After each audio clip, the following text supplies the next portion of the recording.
Hey guys, Jason here with Opticoat and Optimum Polymer Technologies. Today I want to talk about the Optimum No Rinse Hyperfoam. This can be used in a bucket, a pump sprayer, or a pressure washer. Today we're going to use the pressure washer. Notice the car is clean. That's because this is the third take on this video, but I'm here to show you a product, not clean the car necessarily. So, I'm going to put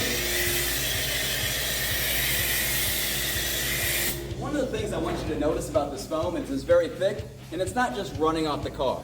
That's helping it pull the dirt off the paint or encapsulate it so it is more safely and easier to remove. I'll come back with my pressure washer. Thank you, sir. And we'll rinse that off. Like I said, this is a great pre-treatment.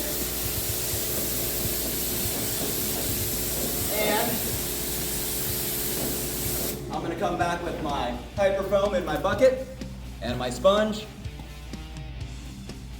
We'll do some light agitation on the paint.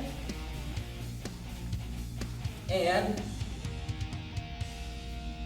grab our drying towel, dry this panel, and guys, that's all it takes to get it clean.